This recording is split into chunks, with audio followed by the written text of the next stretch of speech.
Hello students, good morning to all. हम लोग कुछ सैम्पल पेपर्स का क्वेश्चन कर रहे थे, जिसमें क्वेश्चन 11 नंबर तक हम लोग सॉल्व किए थे और क्वेश्चन नंबर 12 हम लोग अब देखेंगे। ठीक है, जो आपको एप्लीकेशन ऑफ इंटीग्रेशन है और इसका और जो भी दिया हुआ है वह भी एप्लीकेशन ऑफ इंटीग्रेशन से ही है। ठीक है, तो हम लोग आज शुरू करते हैं। Question number 12 of the sample paper issued by the CBSE Delhi. Question number 12, question number 12 ये है, using integration find the area of the region in the first quadrant enclosed by the line x plus y equal to 2, the parabola y square equal to x and x axis। क्या दिया हुआ है? Parabola का equation दिया हुआ है y square equal to x, दूसरा line का इक्वेशन दिया हुआ है x plus Y equal to 2 और तीसरा दिया हुआ है x एक्सिस यानी कि पॉजिटिव एक्स एक्सिस के साथ।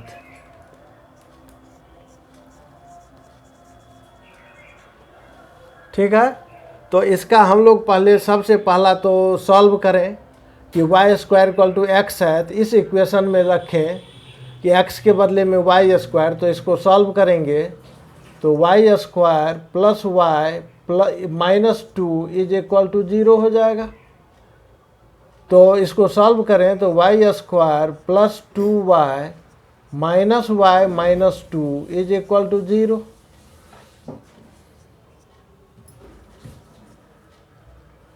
तो ये हो गया, दिस इम्प्लाइज वाई कॉमन ले लेंगे तो y प्लस 2 और माइनस 1 ले लेंगे तो y plus 2 is equal to 0। This implies y minus 1 और y plus 2 is equal to 0, यानी कि ये हो गया y का वैल्यू 1 हो गया और माइनस 2 हो गया। अब हमको कह रहा है कि अब ग्राफ हम खींचते हैं। एक ये ओरिजिन हो गया, ये x हो गया, ये x डैश हो गया, ये y है, ये y डैश है। पैराबोला है Y square equal to X यानी ax, a का वैल्यू 1 है। तो ये पैराबोला जो है ये पास करेगा ओरिजिन से। ठीक है, और एक लाइन है x plus Y equal to 2। यदि x का वैल्यू 0 रखेंगे तो y 2 हो जाएगा। तो मान लीजिए ये y में 2 है तो इसका कोऑर्डिनेट हो गया 0 2, और जब y का वैल्यू 0 रखेंगे तो x का वैल्यू 2 हो जाएगा, तो इसका कोऑर्डिनेट हो जाएगा ये 2 0। तो ये लाइन खींच देना है, इस तरह से एक लाइन खींच देना है और ये पैराबोला को और x एक्सिस के ऊपर ही लेना है, फर्स्ट क्वाड्रेंट का लेना है। अब ये पॉइंट हम अगर थोड़ी देर के लिए ये मान लेते हैं, जो लाइन और पैराबोला का पॉइंट ऑफ इंटरसेक्शन है, तो ये पैराबोला लाइन को या लाइन पैराबोला को किस पॉइंट पर काटता है उसके लिए हमने लिखा है यहाँ y का वैल्यू 1 आया और y का वैल्यू माइनस 2 आया। तो माइनस 2 तो नीचे होगा, तो नीचे लेना नहीं है, इसलिए कि y एक्सिस के x एक्सिस के ऊपर यानी y फर्स्ट क्वाड्रेंट का निकालना है। तो सेकेंड ये माइनस 2 वैल्यू लेने की आवश्यकता नहीं है। तो सीधी बात है कि y इक्वल टू 1 आ गया। तो जब y इक्वल टू 1 आ गया तो इस कॉमन पॉइंट का इक्वेशन इसमें रखेंगे, y इक्वल टू 1 तो x भी इक्वल टू 1 हो जाएगा। चूँकि लाइन पर तो x इक्वल टू 1 आ गया, y इक्वल टू 1 आ गया, तो y का वैल्यू यहाँ 1 रखेंगे तो x इक्वल टू 1 स्क्वायर यानी 1 हो जाएगा। तो इस पॉइंट का कोऑर्डिनेट 1 and 1 हो जाएगा। अब यहाँ से हम लोग यहाँ पर परपेंडिकुलर डाल दें,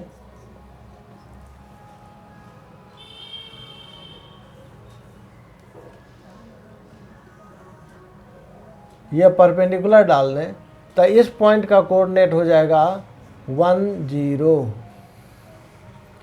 अब हम लोग देख चुके हैं कि 0 से अब इसको इंटीग्रेट करना है इसी पोर्शन का एरिया निकालना है, इसी पोर्शन का एरिया निकालना है। ठीक है, जो हमारा शेड किया हुआ पोर्शन है इसका एरिया निकालना है। अगर हम यहाँ पर इस पॉइंट का नाम बी रख देते हैं और इस पॉइंट का नाम सी रख देते हैं तो हमको रिक्वायर्ड एरिया क्या हो गया, देखिए। तो required area is equal to 0 to 1 y dx equation of parabola. ये पोर्शन एक पैराबोला से कवर किया हुआ है, इक्वेशन ऑफ पैराबोला।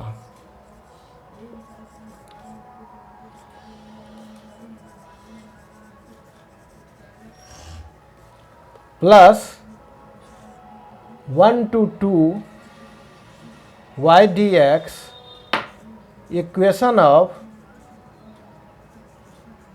लाइन। ठीक है, तो अब यहाँ पर हम लोग सॉल्यूशन निकालेंगे। 0 to 1 y dx पैराबोला का इक्वेशन, तो y स्क्वायर x दिया हुआ है तो y कितना हो जाएगा, √x dx। अब प्लस यहाँ हो जाएगा y dx, तो y का वैल्यू निकालेंगे 2 - x हो जाएगा, 2 - x 1 to 2 2 - x dx। अब इसको हम लोग इवेल्युएट कर लेंगे तो ये हो जाएगा, x पर हाफ पावर है तो पावर 1 ऐड करेंगे तो x टू दी पावर 2/3 3/2 हो जाएगा, x टू दी पावर 3/2। अब बाय 3/2 को करेंगे तो ये उलट के 2/3 हो जाएगा और ये 0 1 हो जाएगा। अब प्लस, अब इसको ब्रेक करना होगा, 1 से 2 में 2 dx और minus from 1 to 2 x dx ये रखना होगा। अब ये x का वैल्यू 1 रख देंगे तो 1 पर कोई भी पावर हो कोई फर्क नहीं पड़ेगा, x का वैल्यू 0 रख देंगे तो भी ये घटेगा कुछ नहीं, तो ये तो आंसर 2/3 निकल गया। अब प्लस 2 इंटू ये dx का इंटीग्रेशन x हो जाएगा और इसका लिमिट हो गया 1 से 2 तक, और माइनस ये इंटीग्रेशन x²/2 तो 1/2 x² 1 से 2। ठीक है, अब ये आंसर आ गया 2/3 प्लस यहाँ x का के बदले में 2 और x के बदले में 1 रखेंगे यानी 2 - 1 तो 1 हो जाएगा, 1 को 2 से मल्टीप्लाई करेंगे तो 2 ही रहेगा। ठीक है, और माइनस 1/2 2 का स्क्वायर 4 और -1 तो 4 - 1 3 हो जाएगा तो इंटू 3 हो जाएगा। तो ये आंसर क्या हो गया, 2/3 प्लस 2, तो इसको हम ऐसे में लिख सकते हैं 2n 2/3। तो कितना हो गया 2n 2/3, 3 2 जा 6 2 8/3 और माइनस 3/2। इसको सॉल्व करेंगे तो आंसर एलसीएम 6 हो गया, 3 2 जा 6 तो 8 2 जा 16 माइनस 2 3 जा 6 3 3 जा 9 that is equal to 7/6। Area निकालना है इसीलिए ये लिखना पड़ेगा स्क्वायर यूनिट्स, ये कंपलसरी है, नहीं तो आप हाफ मार्क्स डिडक्शन के पेनल्टी में आपको मिल सकता है। ठीक है, जब एरिया मांग रहा है तो हमको देना पड़ेगा स्क्वायर यूनिट।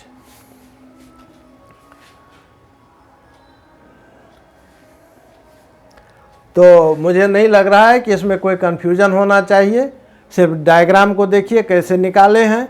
एक्स और वाई पैराबोला का ग्राफ इक्वेशन और लाइन का इक्वेशन दोनों को साइमल्टेनियसली सॉल्व करने पर लाइन और पैराबोला एक दूसरे को 1 और 1 के पॉइंट पर इंटरसेक्ट करता है और उस 1 1 से परपेंडिकुलर डाले एक्स एक्सिस पर तो 1 0 हो गया, और वो लाइन एक्स एक्सिस को 2 0 पर इंटरसेक्ट करता है, और तब जो पार्टीशन बना वो एक पोर्शन बना एरिया ऑफ OAB और दूसरा पोर्शन वाला ट्रायंगल ABC।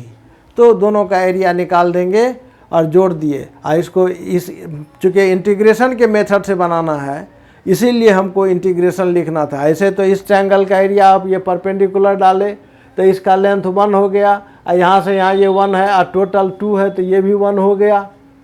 तो ये 1 हो गया, ये 1 हो गया, तो इस ट्रायंगल का एरिया तो 1/2 इंटू 1 इंटू 1 हो गया, यानी कि 1/2 स्क्वायर यूनिट हो गया। तो वैसे नहीं निकालना है मेंसुरेशन के फार्मूला से, इंटीग्रेशन के फार्मूला से निकालना था। ठीक है, तो हम आगे बढ़ते हैं नेक्स्ट क्वेश्चन के लिए।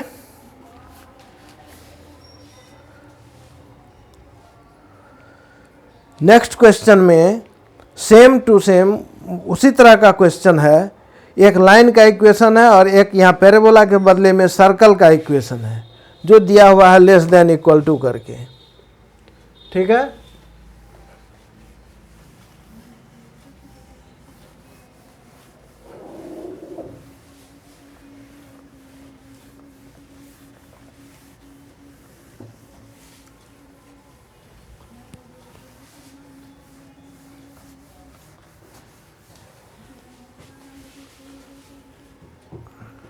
अब हम लोग 12 का और सॉल्व करते हैं।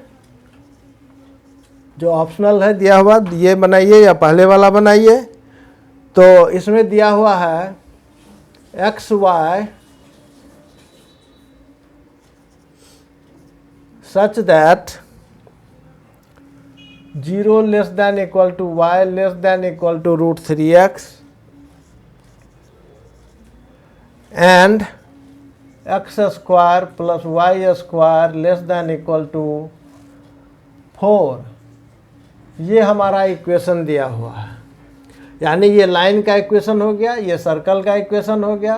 तो इस 4 को हम लोग 2 स्क्वायर लिख सकते हैं, यानी सर्कल का इक्वेशन है। तो पहले हम यहाँ इसको डेराइव कर लेते हैं, x square plus Y square equal to 4, यानी कि 2 स्क्वायर। तो इस सर्कल का सेंटर हो गया ओरिजिन 0 0 और रेडियस हो गया 2 यूनिट्स। ठीक है, और लाइन का इक्वेशन है, लेते हैं y इक्वल टू √3x। ठीक है, चूँकि ग्राफ इक्वलिटी का खींचा जाएगा और तब हम लोग सर्कल और इसका कॉमन पॉइंट निकालेंगे। सर्कल और इसका ये लाइन और ये सर्कल एक दूसरे को कहाँ इंटरसेक्ट करता है। ठीक है, तो यहाँ पुट कर देते हैं x स्क्वायर और प्लस y का वैल्यू √3x यहाँ रखेंगे तो 3x स्क्वायर हो जाएगा इक्वल टू 4। तो 4x square is equal to 4, देयरफॉर x स्क्वायर इक्वल टू 1, यानी x इक्वल टू ±1। ठीक है, अब हम इसका ग्राफ खींचते हैं। बिना ग्राफ खींचे तो होगा नहीं। एक सर्कल बनाते हैं और ये ओरिजिन हो गया, ये सेंटर उसका ओरिजिन है और रेडियस 2 है। तो इस पॉइंट का कोऑर्डिनेट 2 0 हो गया। इस पॉइंट का कोऑर्डिनेट की आवश्यकता शायद ही पड़े, ये 0 2 हो जाएगा। और एक लाइन है जो इस सर्कल को कहाँ इंटरसेक्ट करता है। तो जब x इक्वल टू 0 हो जाएगा तो y भी 0 हो जाएगा। ठीक है, तो इसका मतलब है कि सर्कल जो है ये इस पॉइंट से पास करता है और दूसरा पॉइंट हमको इधर का निकालना है। और इसका मतलब कि ये लाइन ओरिजिन से पास कर रहा है, वो तो ठीक है, लेकिन उसके बाद इस तरफ का देखना पड़ेगा। तो y इक्वल टू इसमें रखेंगे तो x का वैल्यू आया ±1। तो x का वैल्यू जब ±1 आया यहाँ रखेंगे तो y इक्वल टू आ जाएगा √3।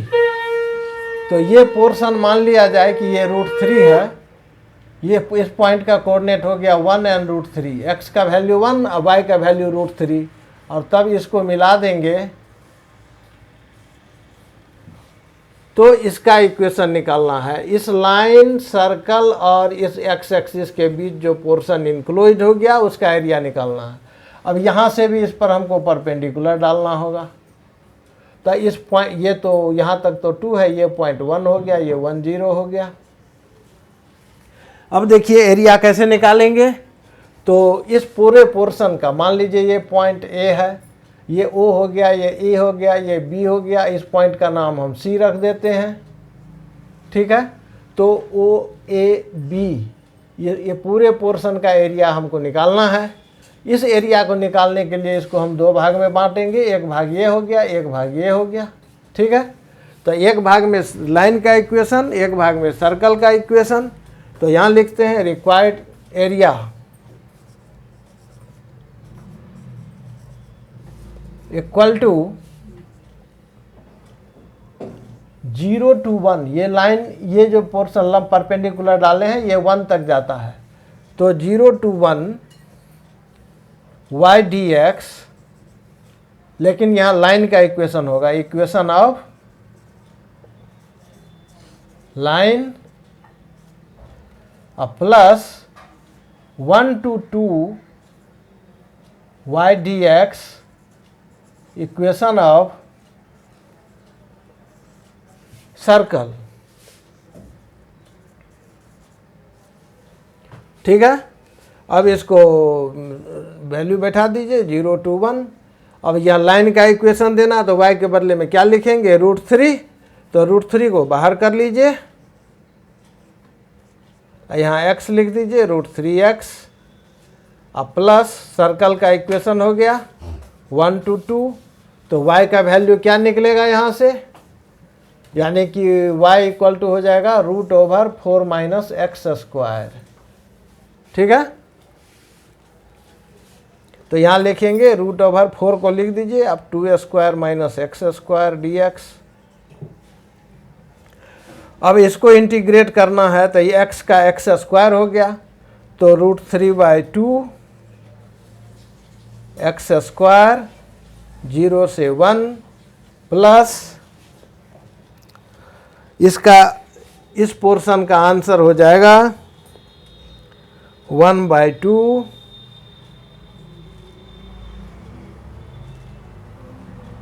x into √4 - x² plus twice sine inverse x/2, और लिमिट है 1 से 2, ठीक है।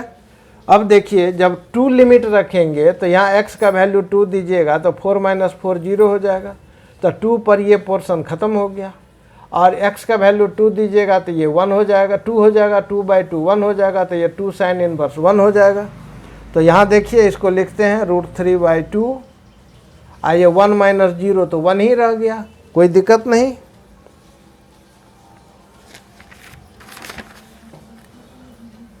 प्लस जब x का वैल्यू 2 रखेंगे तो ये पोर्शन 0 यहाँ रख देते हैं, और ये पोर्शन क्या हो गया 2, ये साइन इनवर्स 1, तो π/2, तो π/2 रख देते हैं। अब माइनस करना है क्या, तो x का वैल्यू जब 1 रखेंगे तो यहाँ तो 1 हो जाएगा, और यहाँ 1 रखेंगे तो √3 या /2, तो ये हो जाएगा √3/2 प्लस 2 और साइन इनवर्स 1/2। 1/2 क्या होता है π/6, 2 इंटू π/6।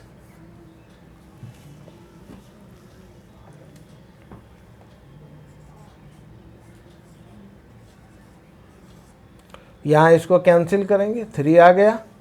अब यहाँ पर ये 2 भी कैंसिल हो गया, तो अब देखिए ये क्या हो गया √3/2 प्लस और माइनस, तो माइनस √3/2, ठीक है।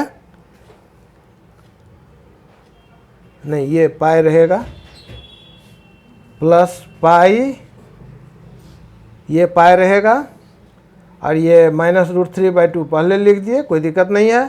पाई हो गया प्लस में, और ये फिर प्लस और माइनस माइनस π/3 एक साथ हो गया। अब देखिए ये दोनों कैंसिल हो जाएगा, ये दोनों कैंसिल हो जाएगा, और पाई माइनस π/3, तो 3π - π इक्वल टू 2π/3 स्क्वायर यूनिट्स। ठीक है,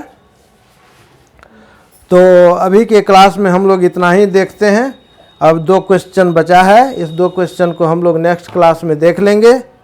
और मुझे उम्मीद है आप लोग इसको शेयर करते ही होंगे। सब्सक्राइब जो नहीं किए हैं वो कर लेंगे, और सब्सक्राइब करने का सजेशन भी देंगे दूसरे को। और नेक्स्ट ये 2 पीरियड क्वेश्चन के बाद हम कुछ सजेस्टेड क्वेश्चंस आपको देंगे, ताकि उसका सॉल्यूशन भी देंगे, ताकि आपको आगे आने वाले एग्जामिनेशन में आपको मदद मिल सके। Okay, thank you, have a nice day.